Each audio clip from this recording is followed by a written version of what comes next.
Finance ഇൻഫോപീഡിയയുടെ പുതിയൊരു വീഡിയോയിലേക്ക് എല്ലാവർക്കും സ്വാഗതം. ഒരു ലോങ് ടൈം ബേസിസിൽ നിങ്ങൾ ഇക്വിറ്റിയിൽ ഇൻവെസ്റ്റ് ചെയ്യാൻ താല്പര്യപ്പെടുന്ന ഒരു വ്യക്തി ആണെങ്കിൽ നിങ്ങളുടെ ഇൻവെസ്റ്റ്മെന്റ് തീസിസ് എന്തായിരിക്കണം, അല്ലെങ്കിൽ നിങ്ങളുടെ ഇൻവെസ്റ്റ്മെന്റ് മൈൻഡ് സെറ്റ് എന്തായിരിക്കണം, എങ്ങനെയായിരിക്കണം നിങ്ങളുടെ ലോങ് ടൈം ബേസിസിലുള്ള ഇക്വിറ്റി ഇൻവെസ്റ്റ്മെന്റ് ജേണിയിൽ ഏത് റൂട്ടാണ് നിങ്ങൾ തിരഞ്ഞെടുക്കേണ്ടത്, എന്ത് സ്ട്രാറ്റജി ഫോളോ ചെയ്താലാണ് നിങ്ങൾക്ക് നല്ല രീതിയിലുള്ള ഒരു സക്സസ് നിങ്ങൾക്ക് അല്ലെങ്കിൽ വെൽത്ത് നിങ്ങൾക്ക് ക്രിയേറ്റ് ചെയ്യാൻ പറ്റും എന്നുള്ളതാണ് ഞാൻ ഈ വീഡിയോയിലൂടെ പറയുന്നത്.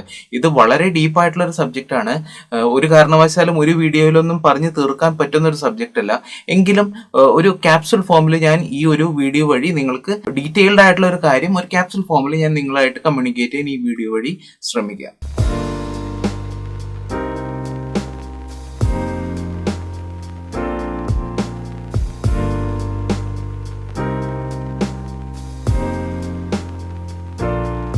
ആക്ച്വലി ഞാൻ ഈ പറയുന്ന കാര്യങ്ങൾ ഞാൻ എൻ്റെ ഇൻവെസ്റ്റ്മെന്റ് ജേർണിയിൽ ഞാൻ ഇംപ്ലിമെന്റ് ചെയ്ത് പ്രാക്ടീസ് ചെയ്ത് പോരുന്ന കാര്യങ്ങളാണ് ഞാൻ ഈ വീഡിയോ വഴി നിങ്ങളായിട്ട് ഷെയർ ചെയ്യുന്നത്. അപ്പൊ ആദ്യത്തെ സ്ട്രാറ്റജി എന്താണ്?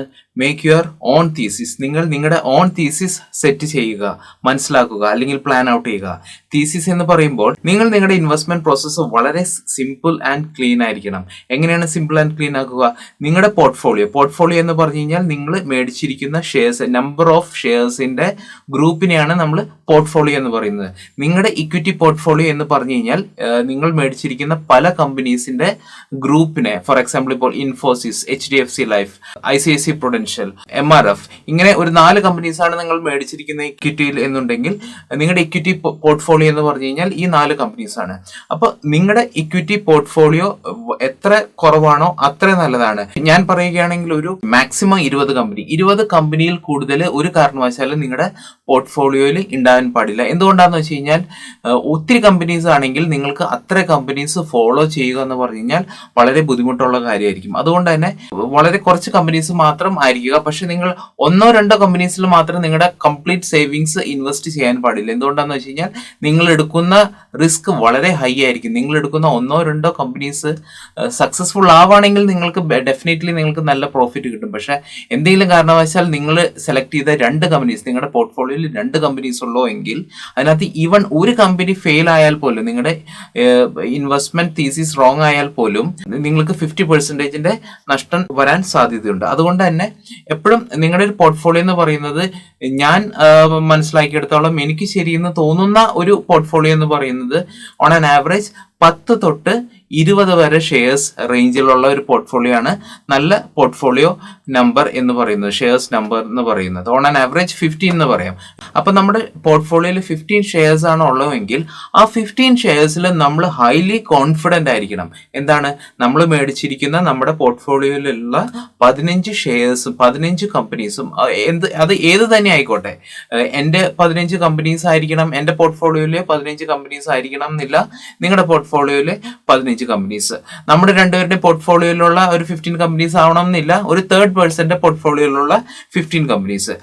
എന്ത് തന്നെ ആയിക്കോട്ടെ, ആ നമ്മൾ മേടിച്ചിരിക്കുന്ന 15 കമ്പനീസ്, നമ്മുടെ പോർട്ട്ഫോളിയോയിലുള്ള 15 കമ്പനീസിലുള്ള നമ്മുടെ കോൺഫിഡൻസ് എന്ന് പറയുന്നത് വളരെ ഹൈ ആയിരിക്കണം.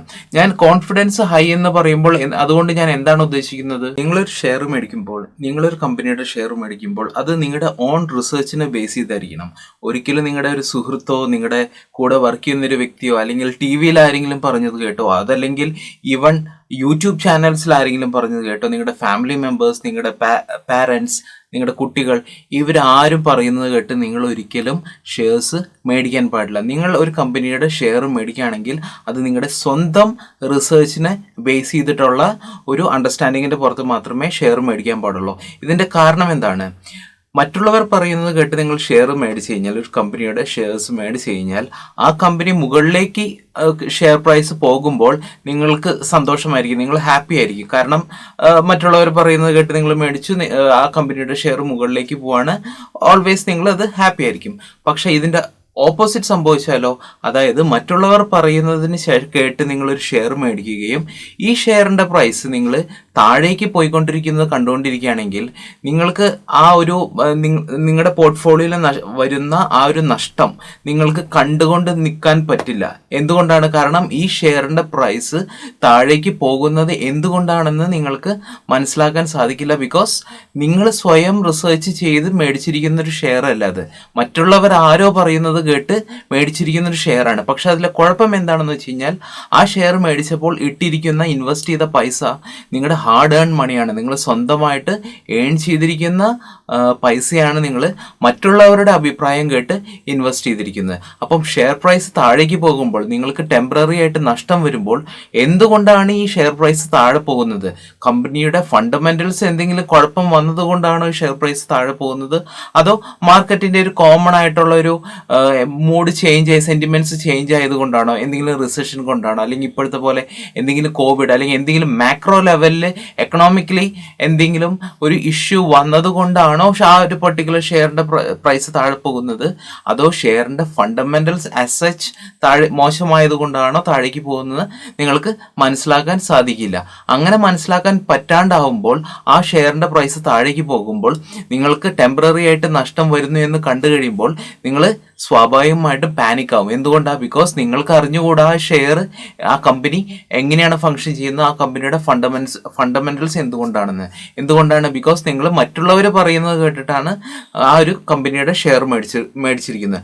അതുകൊണ്ട് തന്നെ കമ്പനി പ്രോഫിറ്റിൽ നിൽക്കുകയാണെങ്കിൽ അല്ലെങ്കിൽ ഷെയർ പ്രൈസ് മുകളിലേക്ക് പോവുകയാണെങ്കിൽ മറ്റുള്ളവർ പറഞ്ഞു കേട്ട് മേടിച്ചാൽ പോലും നിങ്ങൾ അത് ഹാപ്പി ആയിരിക്കും. പക്ഷെ കമ്പനിയുടെ ഷെയർ പ്രൈസ് താഴേക്ക് പോകുമ്പോൾ നിങ്ങൾ പാനിക് ആവുകയും ടെമ്പററി ലോസ് ആയിട്ട്, അതായത് പിന്നീട് ആ ഷെയർ പ്രൈസ് തിരിച്ച് മുകളിലേക്ക് വരാവുന്ന ഒരു കമ്പനി ആണെങ്കിൽ പോലും കമ്പനിയുടെ ഷെയർ പ്രൈസ് താഴേക്ക് പോകുമ്പോൾ നിങ്ങൾ പാനിക്കായി നിങ്ങൾക്ക് മേ ബി ഒരു 10, 15, 20, 25% ഷെയർ പ്രൈസ് താഴേക്ക് പോകുമ്പോൾ നിങ്ങൾ പാനിക്കായിട്ട് ആ ഷെയർ വിൽക്കുകയും ടെമ്പററി ആയിട്ട് മാത്രം വരുമായിരുന്ന ഒരു ലോസ്, അതായത് കമ്പനിയുടെ ഷെയർ പ്രൈസ് തിരിച്ച് മുകളിലേക്ക് വരുമായിരുന്ന ആ ഒരു സിറ്റുവേഷൻ നിങ്ങൾ വെയിറ്റ് ചെയ്ത് നിൽക്കാതെ ആ ഒരു ഡിപ്പിൽ ഒരു 20-25% ഷെയർ പ്രൈസ് താഴെ പോകുമ്പോൾ തന്നെ നിങ്ങൾ പാനിക്കായ ആ ഷെയർ നിങ്ങൾ വിറ്റ് നിങ്ങളുടെ ടെമ്പററി ലോസ് നിങ്ങളൊരു പെർമനന്റ് ലോസ് ആക്കി മാറ്റും. ഈ ഒരൊറ്റ കാരണം കൊണ്ടാണ് നിങ്ങൾ ഒരിക്കലും മറ്റുള്ളവർ പറയുന്നത് കേട്ട് ഷെയർസ് മേടിക്കരുതെന്ന് പറയുന്നത്. നിങ്ങൾക്ക് മറ്റുള്ളവരുടെ അഭിപ്രായങ്ങൾ, അവരുടെ ഐഡിയാസ് എല്ലാം നിങ്ങൾക്ക് കേൾക്കാം. ആ ഐഡിയാസും മറ്റ് അഭിപ്രായങ്ങളെല്ലാം കേട്ടതിന് ശേഷം നിങ്ങളത് സ്വയം കമ്പനിയുടെ ഫണ്ടമെന്റൽസും ഫിനാൻഷ്യൽ സ്റ്റേറ്റ്മെന്റ്സും ഫിനാൻഷ്യൽ റേഷ്യോസും നോക്കി അവർ പറയുന്നത് ശരിയാണ് എന്ന് നിങ്ങൾ സ്വയം പ്രൂവ് ചെയ്തതിന് ശേഷം മാത്രമേ നിങ്ങൾ ഷെയർസ് കമ്പനിയുടെ മേടിക്കാൻ പാടുള്ളൂ, നിങ്ങൾ ഇക്വിറ്റിയിൽ ഇൻവെസ്റ്റ് ചെയ്യാൻ പാടുള്ളൂ.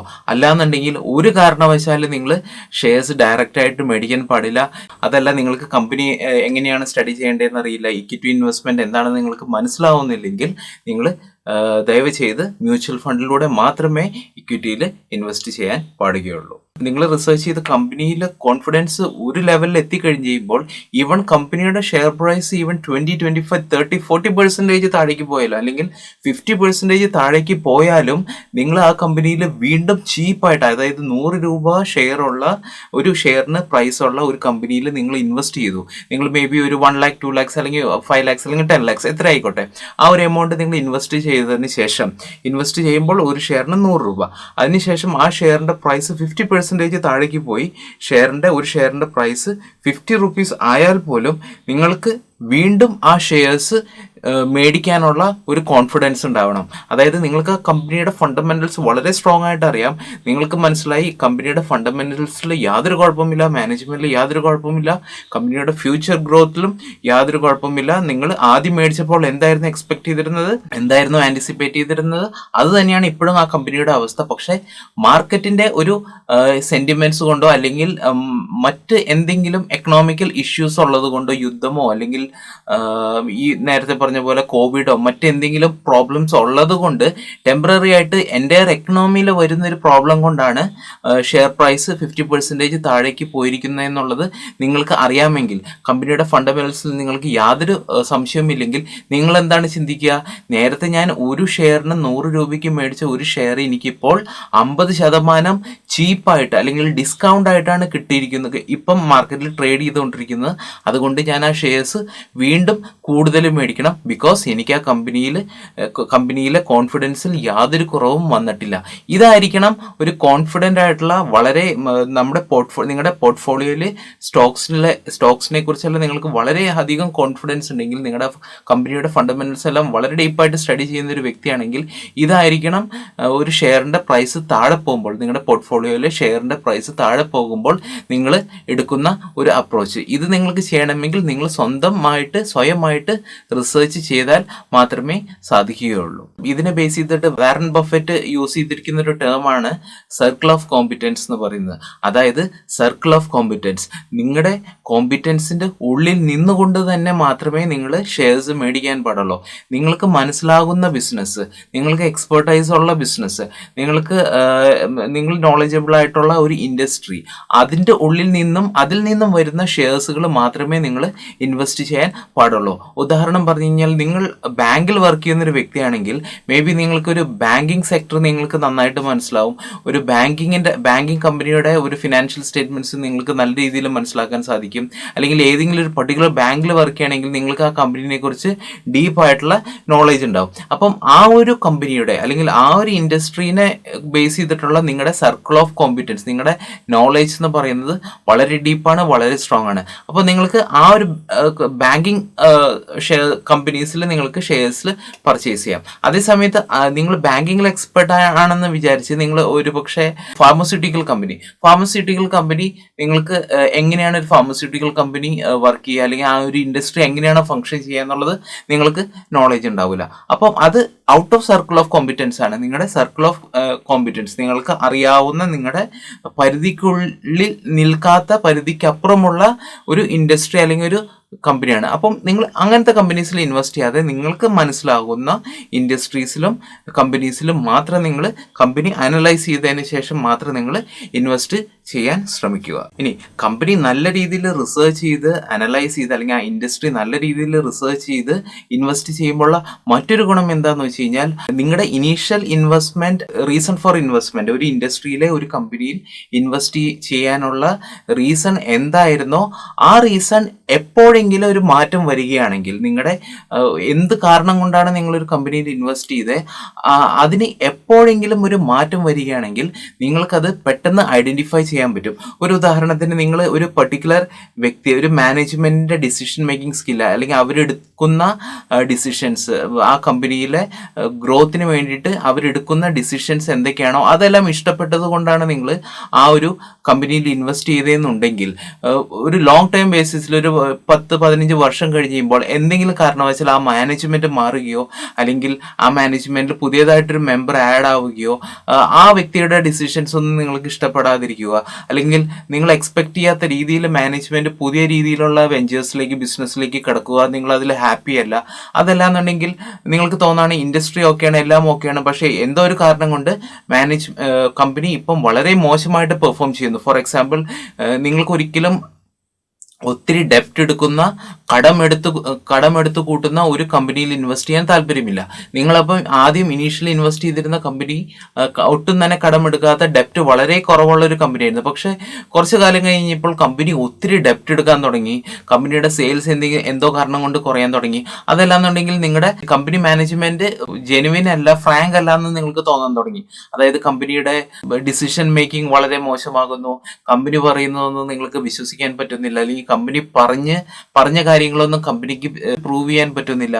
ഇങ്ങനെയൊക്കെ തോന്നുമ്പോൾ നിങ്ങൾക്ക് തോന്നാം, ഇനീഷ്യലി ഞാൻ എന്ത് കാരണം കൊണ്ടാണ് കമ്പനിയിൽ ഇൻവെസ്റ്റ് ചെയ്യാൻ തീരുമാനിച്ചത്, ആ കാരണങ്ങളൊന്നും ഇപ്പോൾ വാലിഡ് അല്ല, അതുകൊണ്ട് തന്നെ ഞാൻ ഈ കമ്പനിയിൽ ഇനി കണ്ടിന്യൂ ചെയ്യാൻ ഞാൻ ആഗ്രഹിക്കുന്നില്ല, അതുകൊണ്ട് ഞാൻ ഈ കമ്പനിയിൽ നിന്നും പിന്മാറുകയാണ്, ഈ കമ്പനിയുടെ ഷെയർസ് ഞാൻ വിൽക്കുകയാണ്. അപ്പോൾ നിങ്ങളൊരു കമ്പനിയിൽ ഇൻവെസ്റ്റഡ് ആയി കണ്ടിന്യൂ ചെയ്തു പോകുന്നതും, അല്ലെങ്കിൽ ഒരു കമ്പനിയിലെ ഷെയർസ് നിങ്ങൾ വിൽക്കുന്നതും ഒരിക്കലും മറ്റുള്ളവർ പറയുന്നത് കേട്ടിട്ടായിരിക്കില്ല, ഫ്രണ്ട്സോ റിലേറ്റീവ്സ് പറയുന്നത് കേട്ടിട്ടായിരിക്കില്ല, TV ചാനൽസിൽ പറയുന്നത് കേട്ടിട്ടായിരിക്കില്ല, കമ്പനിയുടെ ഷെയർ പ്രൈസ് കുറഞ്ഞതുകൊണ്ടോ കൂടുന്നതോ കൊണ്ടോ ആയിരിക്കില്ല.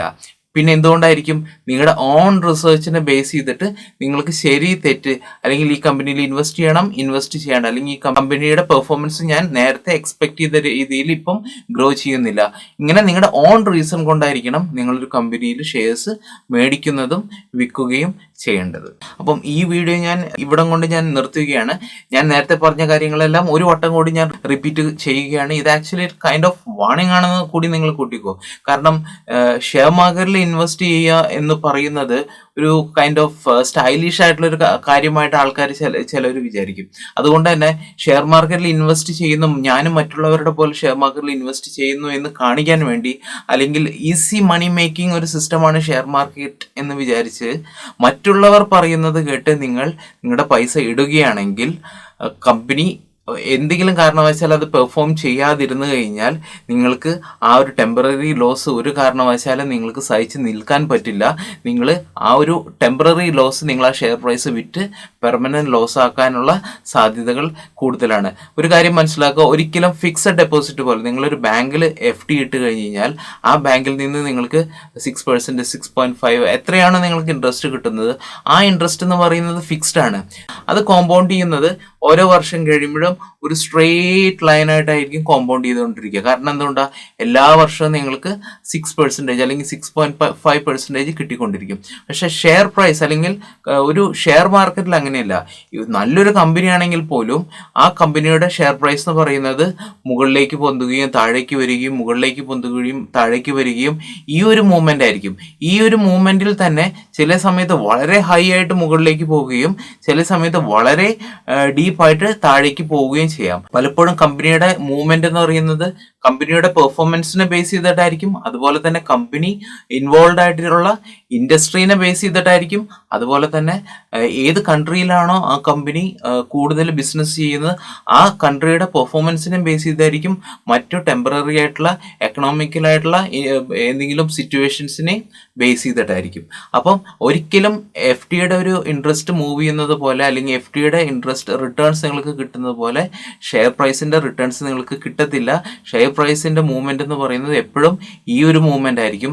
അപ്പം മറ്റുള്ളവർ പറയുന്നത് കേട്ട് മേടിക്കുമ്പോൾ ഷെയർ പ്രൈസ് മുകളിലേക്ക് പോകുമ്പോൾ നിങ്ങൾക്ക് ലോട്ടറി കിട്ടിയതുപോലെയും ഇത് വളരെ ഈസി പ്രോസസ് ആണെന്നുള്ളൊരു തെറ്റായ ഒരു ധാരണ നിങ്ങൾക്ക് വരാം. പക്ഷേ നിങ്ങൾ മേടിച്ചതിന് ശേഷം കമ്പനിയുടെ ഷെയർ പ്രൈസ് താഴേക്ക് പോകുമ്പോൾ നിങ്ങൾക്ക് സ്വന്തമായിട്ടുള്ള ഒരു റീസൺ, ആ ഷെയർസ് മേടിച്ചതിൻ്റെ ഒരു റിസർച്ച് നിങ്ങളുടെ കയ്യിൽ ഇല്ലെങ്കിൽ താഴേക്ക് പോകുമ്പോൾ ആ ഒരു ഡൗൺ ഡീപ്പിൽ നിൽക്കുമ്പോൾ നിങ്ങൾ ആ ഷെയർ വിൽക്കുകയും ടെമ്പററി ആയിട്ട് സംഭവിച്ച ലോസ്, അതായത് ഷെയർ പ്രൈസ് പിന്നീട് തിരിച്ചു വരാൻ ഉണ്ടായിരുന്ന ഒരു സാഹചര്യം നിങ്ങൾ ആ സാഹചര്യം അനുവദിക്കാതെ അല്ലെങ്കിൽ ആ ടൈം വരെ വെയിറ്റ് ചെയ്യാതെ നിങ്ങൾ ആ ഡൗണിൽ നിൽക്കുമ്പോൾ തന്നെ ആ ഷെയർ വിറ്റ് നിങ്ങളുടെ ആ ടെമ്പററി ലോസ് എന്നുള്ളത് നിങ്ങൾ പെർമനന്റ് ലോസ് ആക്കുകയും പിന്നീട് നിങ്ങൾ വിചാരിക്കും ഇത് എനിക്ക് പറ്റിയ പണിയല്ല, അതുകൊണ്ട് ഞാൻ ഒരിക്കലും ഷെയർ മാർക്കറ്റിൽ കയറുകയില്ല എന്നും പറഞ്ഞ് നല്ലൊരു ഇൻവെസ്റ്റ്മെന്റ് ഓപ്പർച്യൂണിറ്റി, ഷെയർ മാർക്കറ്റ് എന്ന ഒരു നല്ലൊരു ഇൻവെസ്റ്റ്മെന്റ് ഓപ്പർച്യൂണിറ്റി നിങ്ങൾക്ക് പറ്റാത്തൊരു പണിയായിട്ട് തെറ്റിദ്ധരിച്ച് നിങ്ങൾ ആ ഷെയർ മാർക്കറ്റിൽ നിന്നും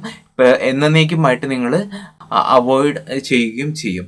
അപ്പം ഇത് തന്നെയാണ് സാധാരണഗതിയിൽ ഞാൻ സംസാരിച്ചിടത്തോളം 99% ആൾക്കാരും ഷെയർ മാർക്കറ്റിനെ കുറിച്ച് ചോദിക്കുമ്പോൾ പറയുന്ന മറുപടി. ആരോട് ചോദിച്ചാലും പറയും, ഞാൻ ഒരിക്കൽ ഒരു ഷെയർ മേടിച്ചിട്ടുണ്ടായിരുന്നു, ഷെയർ പ്രൈസ് വളരെ മുകളിലേക്ക് പോയപ്പോൾ ഇനി ഇത് താഴോ എന്ന് പേടിച്ചിട്ട് ഞാൻ അത് വിറ്റ് കളഞ്ഞു. ഞാനൊരു ഷെയർ മേടിച്ചിട്ടുണ്ടായിരുന്നു, ഷെയർ പ്രൈസ് വളരെയധികം താഴേക്ക് പോയപ്പോൾ പോയത് പോട്ടെ എന്ന് പറഞ്ഞ് ഞാൻ വിറ്റ് കളഞ്ഞു. ഇവർക്കെല്ലാം എന്താന്ന് വെച്ച് കഴിഞ്ഞാൽ ഇവരൊന്നും സ്വന്തമായിട്ടൊരു കമ്പനി അനലൈസ് ചെയ്ത് ഷെയർസ് മേടിച്ചിരിക്കുന്നതല്ല. മറ്റുള്ളവർ ആരെങ്കിലും പറയുന്നത് കേട്ട്, അല്ലെങ്കിൽ ആരെങ്കിലും പറയാണ് ഇപ്പം ഈ ഒരു കമ്പനി ഇനിയുള്ള ട്രെൻഡ് എന്ന് പറഞ്ഞു കഴിഞ്ഞാൽ ഈ ഒരു പർട്ടിക്കുലർ കമ്പനിയാണ്, നിങ്ങൾ ഇത് മേടിച്ചോളൂ, ആ ഒരു മോഡിന്റെ പുറത്ത് കമ്പനീസ് മേടിച്ച് അവസാനം വേണ്ട എന്ന് തോന്നി വിൽക്കുന്ന ആൾക്കാരാണ് 99%. നിങ്ങൾ ആരോട് വേണമെങ്കിലും പോയി ചോദിച്ചോളൂ. നിങ്ങളൊരു എന്തെങ്കിലും ഒരു ഓർഗനൈസേഷനിൽ വർക്ക് ചെയ്യുന്ന വളരെ സീനിയർ ആയിട്ടുള്ള ആൾക്കാരോട് പോയി ചോദിച്ചോളൂ. എല്ലാവരും അറ്റ്ലീസ്റ്റ് ഒരു തവണയെങ്കിലും ഒരു ഷെയറെങ്കിലും മേടിച്ച് ട്രൈ ചെയ്ത് നോക്കിയെടുക്കുന്നവരായിരിക്കും.